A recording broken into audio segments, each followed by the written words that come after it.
Welcome back to the Postpartum Prep Podcast. My name is Carradine. I'm your podcast host and your guide to preparing for a smoother start to life with your new baby. Today on the Postpartum Prep Podcast, we are joined by Lily Nichols, who is going to speak with us about preparing for postpartum nutrition. Lily is a registered dietitian, researcher, and author with a passion for evidence-based prenatal nutrition. She is the founder of the Institute for Prenatal Nutrition, co-founder of the Women's Health Nutrition Academy, and the author of 3 books: Real Food for Fertility, co-authored with Lisa Hendrickson-Jack, Real Food for Pregnancy, and Real Food for Gestational Diabetes. Lily's best-selling books have helped hundreds of thousands of mamas, including me, as well as our babies, and are used in university-level maternal nutrition and midwifery courses, and have even influenced prenatal nutrition policy internationally. I know many of you listening are so excited to have Lily on today, as am I. So without further ado, welcome to the Postpartum Prep Podcast, Lily. Thanks so much for having me. We are also excited to have you here today. Here on the Postpartum Prep Podcast, our focus is on helping pregnant mamas who have never experienced postpartum before to prepare for life after birth. So, just to start off this episode, can you give us a bit of an overview about why it even matters to be thinking about preparing for nutrition after birth? Well, I have 2 kids myself, so I've been through postpartum twice, which has certainly informed my work in this area. But I think so much emphasis is put on preparing for the birth or for eating well during pregnancy, and postpartum kind of gets forgotten about. And many women don't realize that actually your nutrient needs are even higher postpartum than they were during pregnancy. And this is true for many different nutrients and certainly also the volume of food that you need to nourish yourself, particularly if you're nursing. It's a very energy intensive endeavor.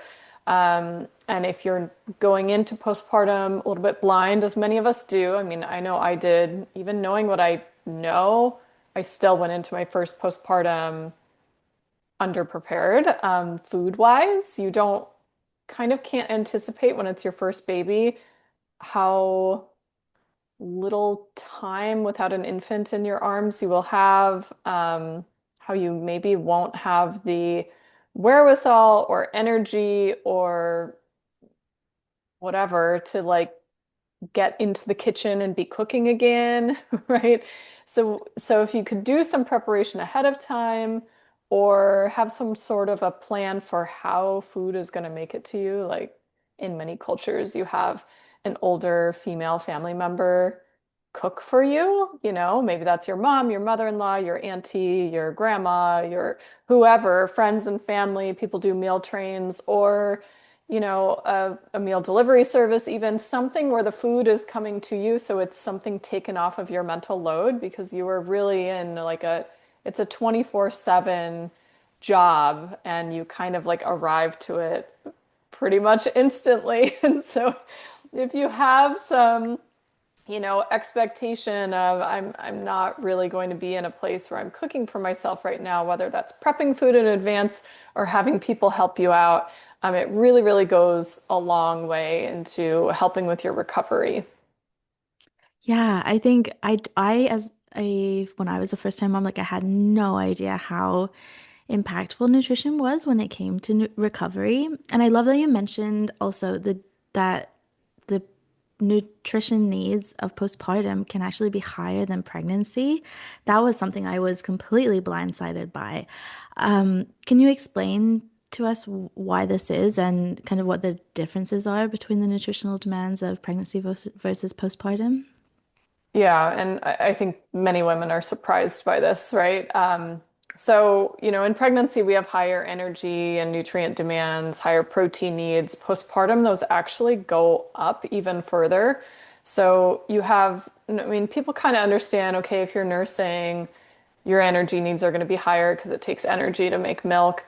Um, However, this is true regardless of whether you're breastfeeding or not. Like after you have a baby, you've just gone through the most like incredible biological feat ever of growing a brand new human being. So your nutrient reserves are at an all-time low. We need to replenish those.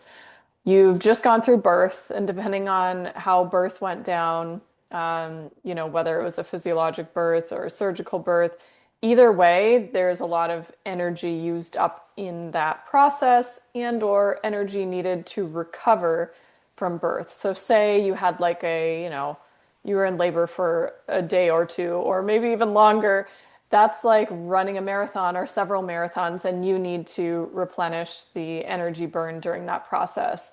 If you had a surgical birth, you just had major abdominal surgery and you have, additional wound healing that needs to take place. Some women also will tear or have an episiotomy. That takes nutrients and resources and protein to heal those tissues. So it's just a time of a lot of healing. And then you add lactation on top of it, and that adds to it even more. So, like the energy demands of postpartum are much higher than they are during pregnancy itself. The protein demands are higher. We finally have data on this. It was a study done in women at 3 to 6 months postpartum who were exclusively breastfeeding. Their protein needs were higher than a typical female athlete. And those protein needs exceeded third trimester protein needs, which many people assumed, well, it can't get more than that when you have a baby grown Yeah. in your body. No, actually, the protein demands do increase postpartum. And you have to think that study was done at 3 to 6 months out. So what are we looking at the 0 to 3 months? I'd love Yeah. to see a study in 0 to 2 weeks, right? That's like really when a Mm. lot of the healing and inflammation and all that stuff is going on. So aim high with protein, okay? You would not be wrong to be aiming for approximately a gram per pound of body weight, which is a lot. Yeah. Um, when you're hitting your protein needs, especially if you're getting omnivorous sources of protein plant and animal sources, then you're more likely to be hitting the higher vitamin and mineral demands that are happening postpartum as well. So our choline needs increase, our vitamin A needs increase. Um, Vitamin B12 is a big one. Iodine increases. There's many micronutrients where our needs actually increase, and a lot of that is specific to the extra nutrients that you're excreting in breast milk. But even if you're not nursing, I really still encourage people focus on replenishing their nutrient stores in those first 6 months postpartum, because again, you've just transferred as many nutrients as possible to growing your baby. Like our biology is wired to give whatever we can to baby's needs, and that can deplete you of some nutrients. So, your DHA and omega-3 fat is depleted because that was preferentially sent to baby for brain development. Your calcium stores are depleted because that was sent to baby for bone development, right? And so on and so forth. You can extrapolate that to many different nutrients. So that's some of the reasons of, the why behind it. Even without getting into the weeds, you could just expect that you need more food, and the more emphasis you put on nutritious, nutrient-dense foods, the better, because then you're not only hitting, the higher energy demands, but also kind of filling those nutrient gaps as well.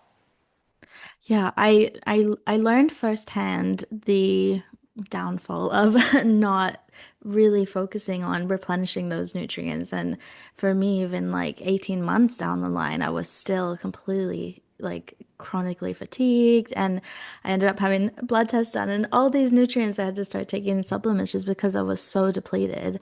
And that's kind of how I came to learn about you. I wish that I had learned about you before I had given birth. Your book, Real Food for Pregnancy, I have it now, and I'm like, this would have been so helpful. So anyone listening should definitely check out your book.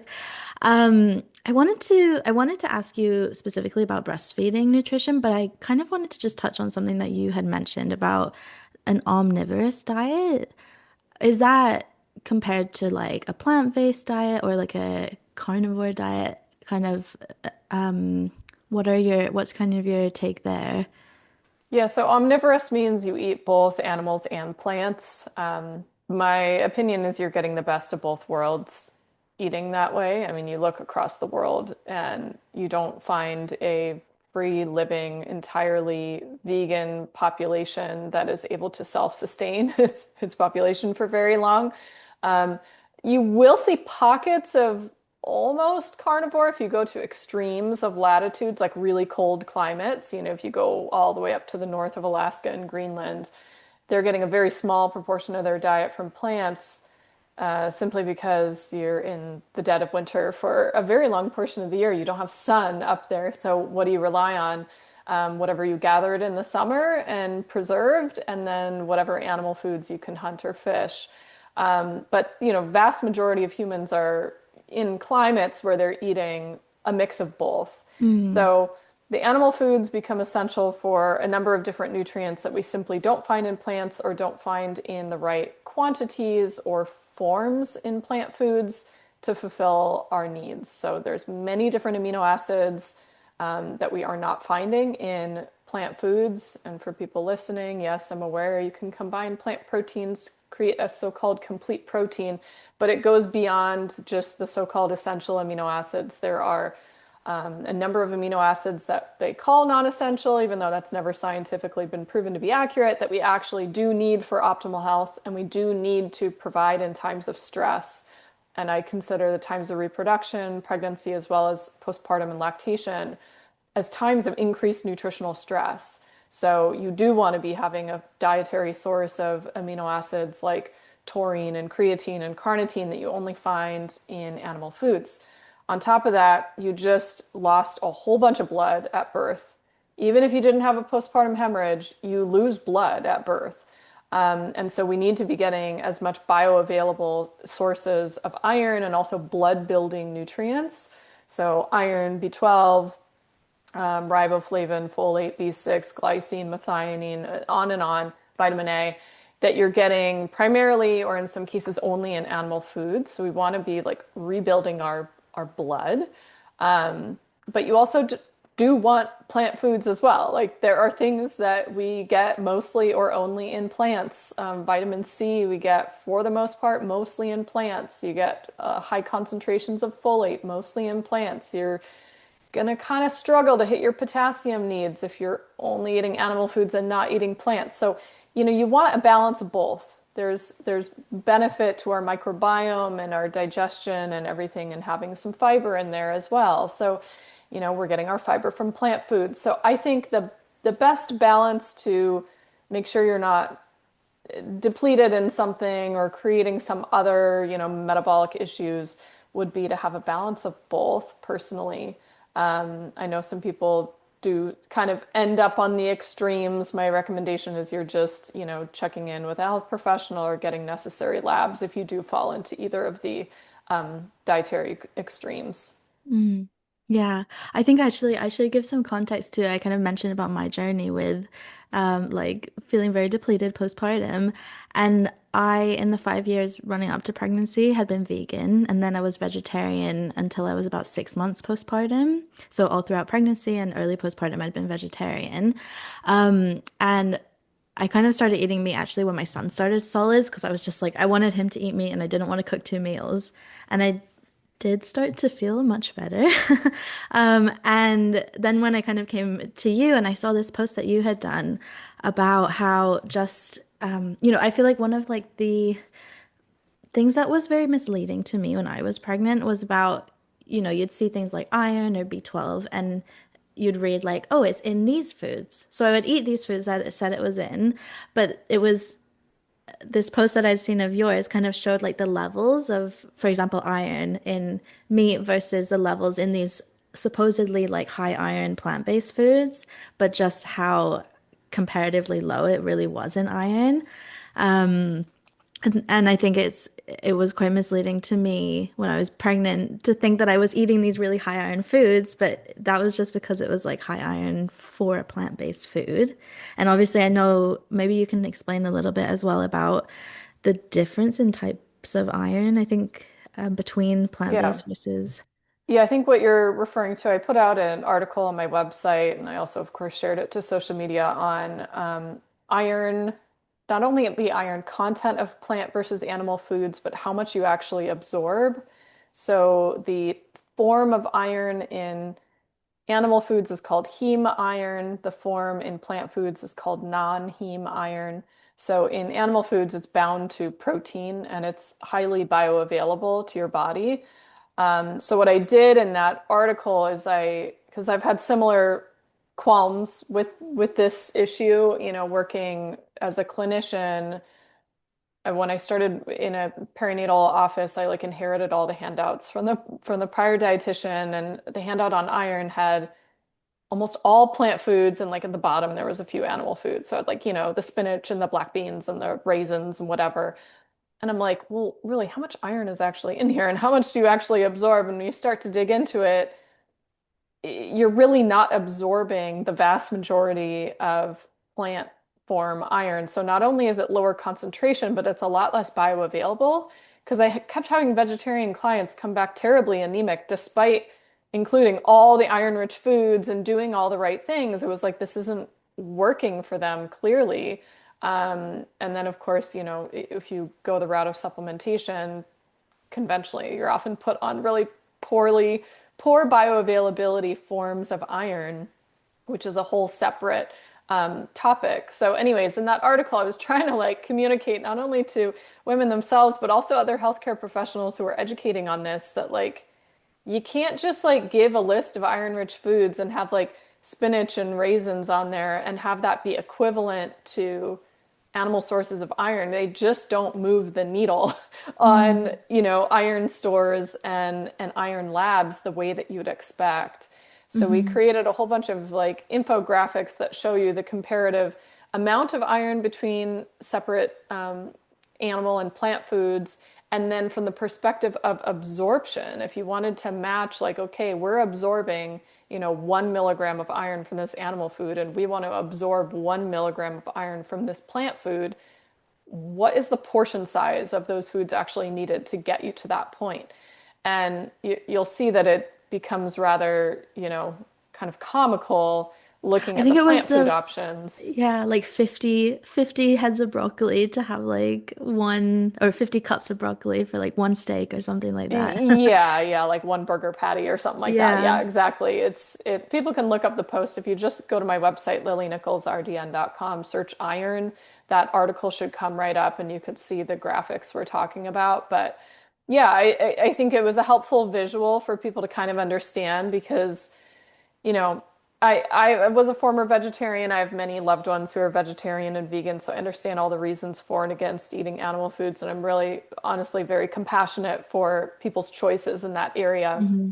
It's just I want people to kind of understand what are the nutritional trade-offs because what I've seen is a lot of the resources advocating for a vegetarian diet or saying that it's adequate in pregnancy and breastfeeding, they're not getting into the details enough to adequately communicate Mm. like what does it take to actually get to consuming Hmm. enough iron from plant foods. And again, if you just look clinically at what we see with, serum iron and ferritin and anemia rates in vegetarians versus omnivores, it just it's suboptimal. It's a Yeah. suboptimal choice in terms of keeping your nutrient status where you want to see it. And I do see it especially in moms. Maybe you can get through like that one vegetarian pregnancy and then postpartum, usually you crash out after a period of time because your body gave everything to that baby and now you're really depleted. So Hmm. I hear a lot of stories like yours actually, which is why I go into those controversial topics in my books. I Hmm. have a section on vegetarian diets and real food for pregnancy, kind of calling out what the nutrients of concern are and why, and if you still choose to stay vegetarian, areas to optimize and supplement, and also supporting those who choose not to stay vegetarian. And in my third book, Real Food for Fertility, we decided to have like a whole separate chapter on it because Hmm. it felt like it kind of warranted it Hmm. at this point. Yeah.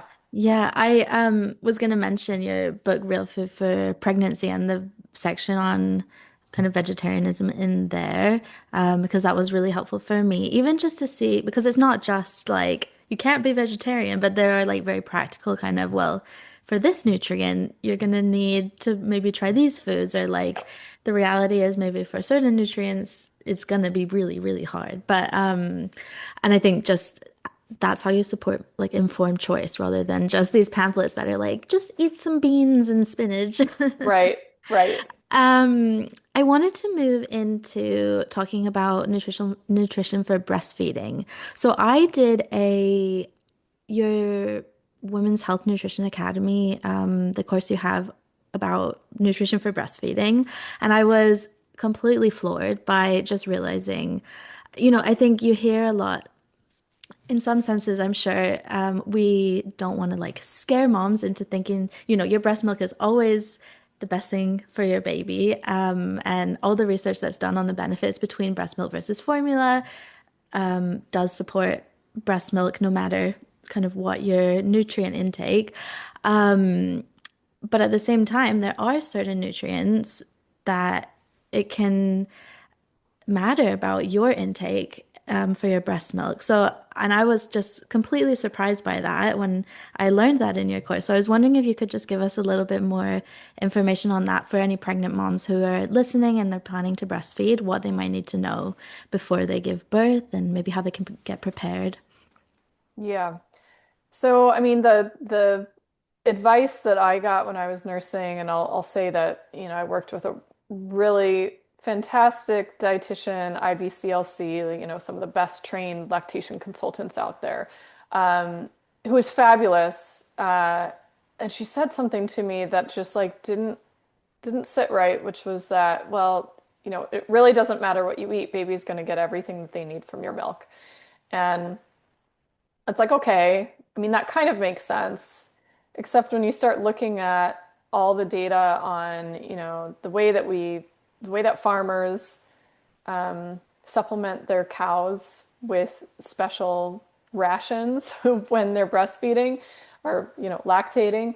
Of course, like the dairy industry has a vested interest in making sure that the milk is flowing well, right, and is also adequate in nutrition. So there's all sorts of research on dairy animals about like what they do to fortify their diet to make sure that their milk is of highest quality. And when you start digging into the human research, there's not as much on it, but I'd say the last 10, 15 years, we've seen a lot more looking at the difference in nutritional quality of human breast milk based on diet or nutrient intake or nutrient status, even of the mom. And so, not all nutrients, not all micronutrients, meaning vitamins and minerals, are going to be substantially altered by maternal intake. Some of them stay relatively constant, but that's really the exception to the rule. Most of the micronutrients do vary based on maternal intake and diet.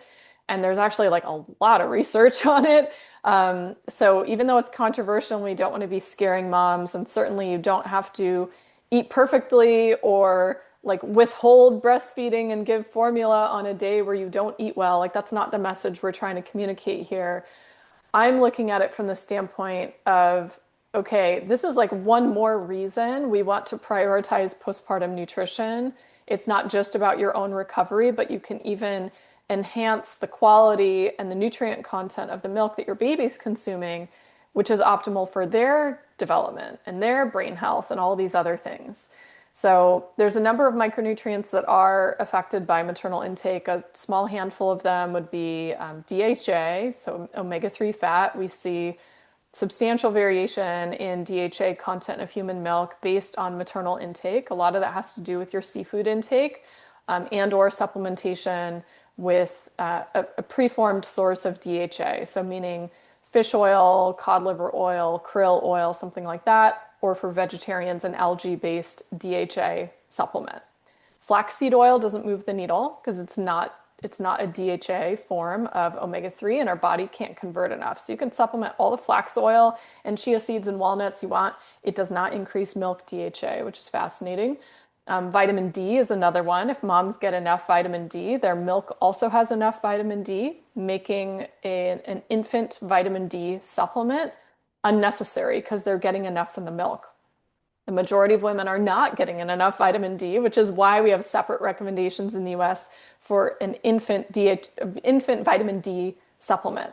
But that can be eliminated essentially by making sure mom gets enough, which is really cool.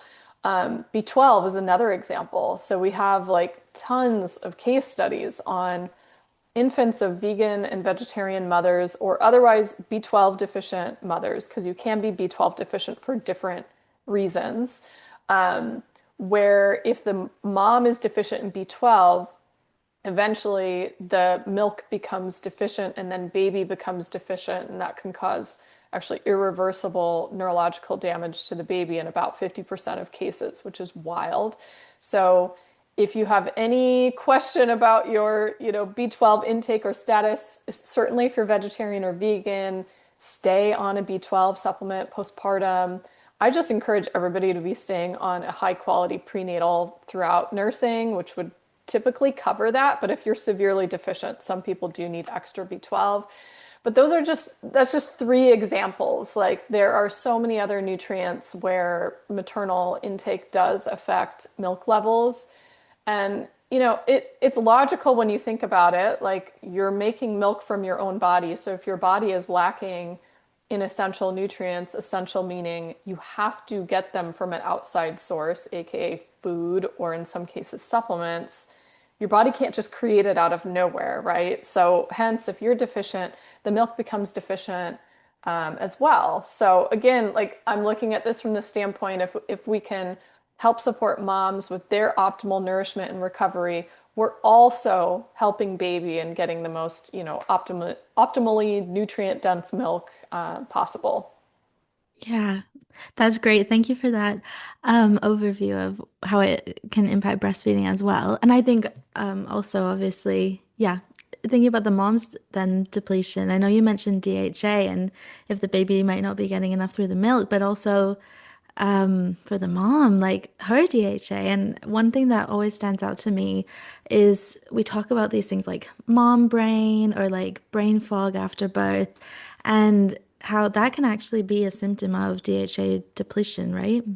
Yep, So DHA that's, depletion, B12, vitamin D, all of those, choline, mm, many of those nutrients strongly affect brain function. And yeah. you're stretched thin postpartum because babies don't really like to sleep for long stretches of time unless you have a unicorn baby. I did not have unicorn babies, so you're very sleep deprived on top of all of this, which adds to it. So if you're Mm, also feeling really nutritionally depleted and run down, or just simply not eating enough calories to fuel you during the mm, day. Sometimes it is as simple as you're not eating enough, period. Doesn't matter which nutrient dense foods you're eating, you're not eating enough total volume and energy.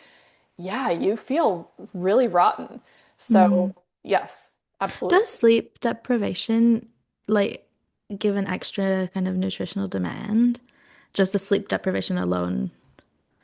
I think it does because it's affecting your cortisol levels, your blood sugar and insulin levels. It's affecting your metabolism. I mean, your body Mm, is I mean, think about how you feel with a night of interrupted sleep and for some of us, how many years do you go with interrupted sleep? It's a lot. My kids are a little older now, so I finally do get full nights of sleep most of the time, but there was many, many, many, many years of interrupted sleep. It does affect your cognitive function. There is some interesting research coming out on creatine helping with like recovery after poor sleep. oh, That's really, I think, worth looking at, especially for new moms. Of that's course, interesting. aside from supplementing creatine, your best food sources of creatine are animal foods, especially Hmm. your muscle meats. So, and dark colored meats like, dark meat chicken and turkey and red meat and stuff like that.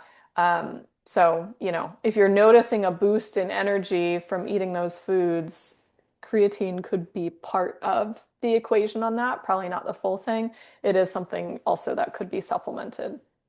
Yeah, that's, I've never heard of that one before. That's actually a really good to know. I'm gonna look into that more. So we've talked about the importance of nutrition to support postpartum recovery, to support mom's mental health, to support breastfeeding. So given all of these nutrients that we know are beneficial for all of those things, are there any specific foods that you recommend for postpartum moms that can help them to tick quite a few boxes? Well, we've talked about protein a lot, right? So your protein-rich foods definitely, I think, need to take center stage. Again, from a wide variety of choices, and a heads up on just also do not be obsessively taking the fat out of all of your protein-rich foods. Our culture's been very obsessed with taking fat out of everything. So yolks out of the eggs, skin off the chicken, like boneless, skinless chicken breast, cut off visible fat off of your steak, all that. You actually do need more fat too, and that's going to be a really valuable source of not only calories, but like very long, steady burning energy for you, which you need postpartum. If you're in a state of feeling like you're hungry all the time and just going back to the sweets or just grabbing whatever's available, I'm gonna bet you're not getting enough protein as well as fat. Okay. Not to be anti-carb. You can have the carbs too, but make sure you're filling those protein needs as well. So of the protein-rich foods, I mean, you're looking at variety like red meat, poultry, fish, and seafood. Certainly, that would be your food sources of DHA that are so important. Eggs with the yolks, whole fat dairy products, legumes, nuts, and seeds, like the full gamut of protein sources available. Just try to get a mix in your diet. Also, if you're open to it, organ meats can be really highly valuable nutritionally. If you're not open to organ meats, maybe you're open to bivalve shellfish like oysters, clams, or mussels. You can pick up like canned smoked oysters are a really easy way to fit them into the diet, but those are incredibly nutrient dense, really high in iron, zinc, B12, DHA. So those are a fantastic option to add in, especially for those who don't like organ meats like liver or heart. Um, I would build in some high quality produce. In a lot of, traditional approaches to postpartum, they're emphasizing cooked vegetables and fruits versus raw. I think part of that is because they're warm and your digestive organs have just completely reoriented after, having a baby grow in there. Your uterus is the size of a watermelon. All your digestive organs get pushed out of the way, hence the heartburn and other annoying digestive symptoms you have. But that all needs to reorient. And so cooked warm foods tend to be a lot more gentle on your digestion. So cooked vegetables, like you might have them, in a soup. Broths are very encouraged in many cuisines postpartum. They're not only warming and easy to digest, but if you're using like a bone broth, it's high protein, it's high electrolytes. It's just easy and comforting on the digestion. And then I would also build in some carbohydrate sources, whatever is, regional for you and simple and easy to prepare. You see a lot of, porridges and rice in soups and other dishes, maybe root vegetables. So whatever is your choice. The carbs do give us kind of a quick source of energy, which is helpful, and many of them are high potassium when your electrolyte needs are so much higher while you're lactating. So, you know, we're just talking a variety of foods. You'll notice I'm kind of touching on almost all the food groups. Really, there's Yeah. room for all of them. Whenever possible, trying to lean towards the more nutrient dense options because the more that we crowd out the ultra processed foods, the packaged like white flour, white sugar, low quality oil kind of snacks and treats and desserts, the better, right? Mhm. Especially when you're thinking about in very early postpartum, when you're just recovering from birth, you don't want to be eating a whole bunch of highly processed carbs because they don't like move through your digestive system quick Mm. enough. And the last thing you want is to be constipated in early postpartum. Yeah. Okay? Like you just had a baby. Usually it's kind of that first postpartum bowel movement is scary or uncomfortable. You don't want to like make it worse by eating just like gigantic bowls of pasta or something. Like that stuff just stops you up. So you want to be having like high quality, fiber rich carbohydrates, plenty of hydration, plenty of proteins and healthy fats.